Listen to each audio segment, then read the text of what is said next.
当地时间周五，美日澳印4国外长将齐聚澳大利亚举行所谓四方安全对话。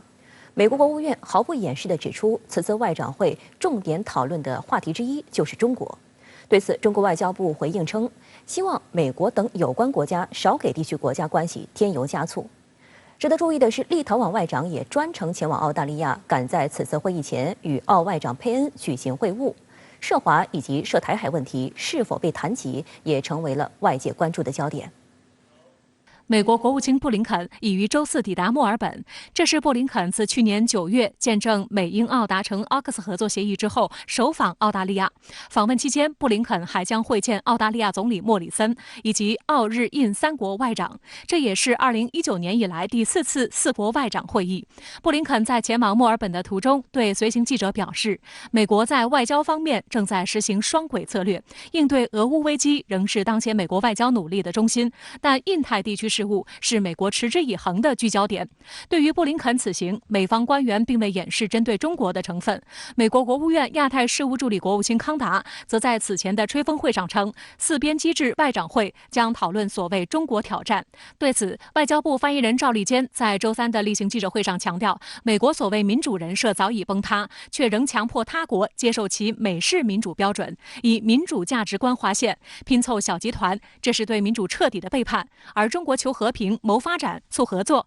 推动构建平等、开放、包容、不针对第三国的亚太地区安全体系，反对构建各种封闭排他的小圈子、群中群，反对制造阵营对抗。希望美国等有关国家看清大势，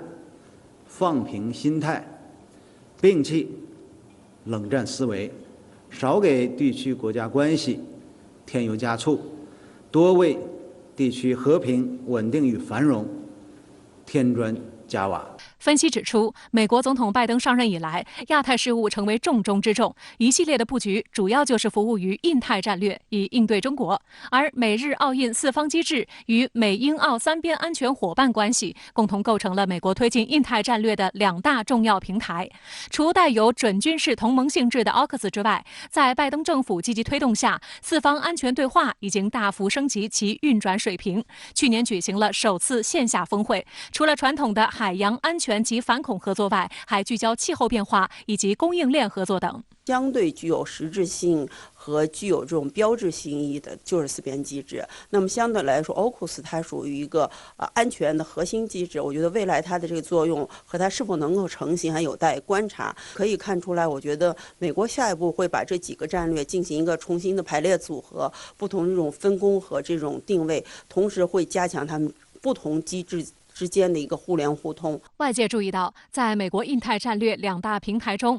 均出现了澳大利亚的身影。外界预计，作为美国在亚太地区的核心盟友，澳大利亚扼守印太通道，具有独特的地理位置，而台海、南海等问题将成为今后美澳战略协调的重点方向。实际上，这个日本和澳大利亚像美国在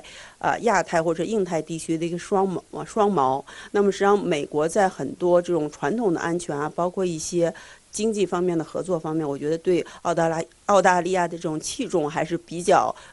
看重澳大利亚的。但另一方面，我觉得更重要的是澳大利亚主动往上贴。不过，也有分析指出，从目前来看，4方机制内部各国也是各有盘算。美国希望拉拢的国家大多与中国保持良好的合作关系，不愿在中美之间选边站队，因为贸然加入反华的小圈子对他们而言弊大于利。而印度就是抱持这种心态的国家之一。印度外长苏杰生将于周4至周日作为外长首次访澳，除参加4方安全对话外长会外，还将与澳外长开展双边对话。事实上，对于印度是否绑在美国的马车上，在印度国内出现质疑之声。印度公民报的文章指出，现在恰恰是边境紧张局势出现缓和迹象的时候，中印2国都希望为进一步谈判营造更好的气氛，然而美国却出于自身利益而破坏中印对话。也有学者担心，印度将因此放弃不结盟政策以及长期秉持的外交独立战略，正不知不觉被拖入美国对中俄的双重遏制之中。